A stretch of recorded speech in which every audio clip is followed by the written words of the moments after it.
HDTV Wrestling, the truthful review show. I am your host, AJ, and this is the pilot of basically the East Coast version of WrestlingRevolution.com. And if you haven't checked that out, check that bitch out. That is one hell of a wrestling site. I have to say that's amazing. Basically, that's just like the wrestling site. But anyway, gotta get this show rolling. WWE Raw 8/23/010, August 23rd, and this show is pretty good. This is a pretty good show. I give it a 7 out of 10. I mean, nah, I'll give it a 6.5. 6.5 out of 10. The show opens with Sheamus, and he's bitching, and because he's Irish and he's probably hungover because he drinks all the time, and I don't blame him. But he's probably hungover, and I'd be pissed too. I'd be pissed too if I was hungover all the time. Damn, I can't even think of that. Basically says that American kids and children and everybody in America is spoiled rotten. When did you figure this out, Sheamus? I mean, golf clap for you. Golf clap. When the hell did you figure this out? We've known this for we've known this for 200 years. And do we give a fuck? No, we don't. We don't give a fuck. We don't give a fuck. Okay. So, basically, GM comes out, and he brings him an effing throne. He brings him an effing throne. I mean, seriously, a fucking throne? Like he's the king of the ring? Is Sheamus king of the ring? No, he's not. Bring that fucking pay-per-view back. I want to see that King of the Ring. Bring that shit back. Damn. Anyway, I gotta get this rolling. It's 2.5 minutes. Basically says he can pick his challenger at Night of Champions as soon as he sees a series of matches that'll begin right now, immediately after the commercial.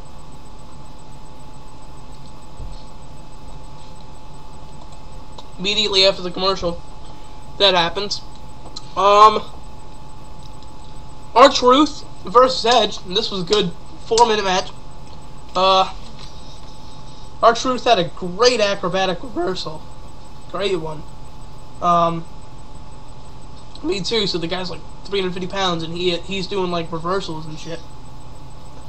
And he goes outside where Edge gets his momentum, and beautifully executed cross body. I mean, this was just a. I mean, seriously, this was beautiful. I mean, if you haven't seen this, look this up. That was beautiful. And basically, they end the match. Truth hops over Edge, and hops over Edge when he spears him. Tries to do a Booker T scissor kick, and he can't, obviously. And Edge spears him for the pinfall again. So that's that match. And then after the commercial, immediately following that, Khali and my man Y2J, Chris Jericho. Okay, so this match is basically Khali starts out with the momentum in the beginning. Starts out with the crowd behind him because obviously Y2J is a heel.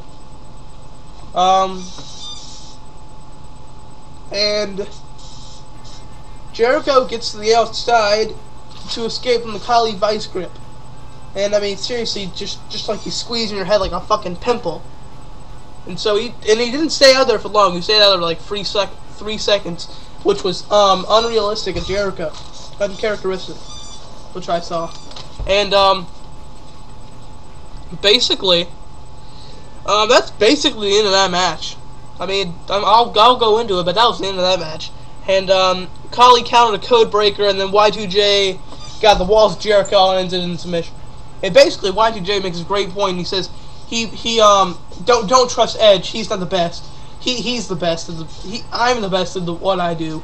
I'm the first ever undisputed champion of the world, and I just made that big ass guy tap out. And after he said that, Khali got the hell pissed at him and just slapped him right across the face off the turnbuckle, and Jericho falls. And so, well, commercial.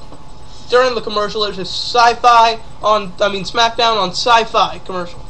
So, if you haven't known that, that is publicly announced by WWE now. Melina versus Jillian, I'm not even going to go in this. All I know is that Melina won. Melina won. I didn't really watch this. All I know is that she won. And after that, there's a Miz has a great counter. I mean, no, what the fuck am I talking about? Counter. He had a great ass interview. That's what Miz had. As always, because he's got beautiful mic skills. And Miz has a great interview. And he is just flawless on the mic as always. I mean, he's the best promoter in WWE. I mean, him and Chris Jericho. I mean, it'd be funny because they're both heels of the Who Shuts Up match. Who Shuts Up match. WrestleMania 27. And if you haven't noticed, me wearing my Falcons hat and Backlash over there in the corner of 07. That was in Atlanta. And if you haven't noticed, I've noticed when I said East Coast, there's an Atlanta hat right there. Basically, I'm from Atlanta. I live in Atlanta. I'm going to WrestleMania 27. There will be a very, very, very, very, very detailed review on that when I get that. That'll be in about 6 months. Oh, anyway, a little off topic there. So, when the commercial comes back, Nexus comes out. And basically, the GM immediately just starts the match. I mean, starts an email again, and it says Nexus now can compete for title matches again, which they had a ban on it. I don't know when that was set in, but they did have a ban on it, and now they can do that again. And so, basically, that happened, and the truth with Nexus and Sheamus is over. And Raw was literally on 2.5 minutes and then another commercial. Literally, between commercials, 2.5 minutes of Raw. There was more of a commercial to Raw ratio. That pisses me the fuck off. All right, so when the commercial comes back after a second time, Miz and Cena match. This was the match of the night. This was the main event, even though it technically wasn't, but that was the best match of the night. And Miz just has amazing offensive skills now with Cena. And you gotta think, about a year ago, maybe a little bit over, he was in tag team. Alright, up until about 2 months ago, he was in the undercard. Now, he's going toe-to-toe with fucking Cena. This isn't just in storyline either. This is in, like, complete, utter, like, toe-to-toe. Like, punch to punch. Like, that was amazing. Like, I believe that's amazing. That's like the best ever for somebody to come back and do that fast. Alright, 8 minutes in, I gotta hurry this up. Anyway, Miz basically has the momentum even after the commercial in the match. And basically he has it for about 7 minutes of the match, like most of the match. And Cena gets momentum, hits the 5-knuckle shuffle, and he goes with the attitude adjustment, but he doesn't do it. He doesn't get it, which is amazing. And Miz just does a piece of art counter with a it's a back to neck breaker. I mean, it does a back breaker then a neck breaker. And that was just a piece of art. If you haven't seen that, look that fucking up. That was amazing. He got momentum, STF, rope break, and that's about it. And what pisses me off is that WWE cannot let a good match go without a disqualification, and that really pisses me off. And always that they can't do it without a disqualification. And basically Bryant came out, beat the hell out of Miz, disqualification. That's the end of the match. Alright, so after the commercial, Santino and Kozlov versus the Usos. This was a good match, good tag team match of the night, and very good. I mean, well done by Kozlov and the Usos. Santino really wasn't in it. Good scoop slam by Jey Uso, that was very nice. Kozlov didn't sell at all, though. That was the pinnacle of the match. Kozlov did not sell. Jey Uso gave an illegal Santino just one hell of a super kick to the ribs. That was good too. I mean, I liked that. That was very well executed, man. And Kozlov does his signature move, does the pin, and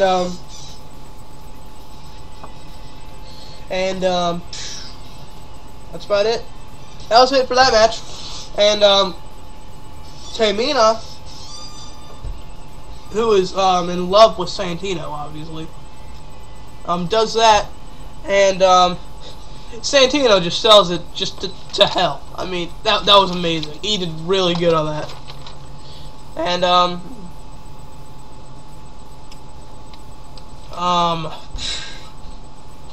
intros to DiBiase, Morrison, and Orton after the commercial, after the match of Kozlov's Usos, and then there's another commercial, and then the match starts. So after that, Sheamus leaves his throne immediately after the match. I guess he's like tired of Randy Orton, which I don't blame him. I am too. Sheamus left his throne, and there was a good splash kick on the outside by Morrison to Ted DiBiase. That was very good. And I mean, and then I guess DiBiase got pissed at it a couple minutes into the match after, and he just threw him out of the ring like a ragdoll. It's Morrison. That was really good too. Randy gets the crowd behind him, and I guess Randy's face now, obviously. I mean, seriously, Randy Orton a face? Really? No, doesn't work out. It really doesn't. Make Sheamus a face. Now, I bet you could do it. Vince.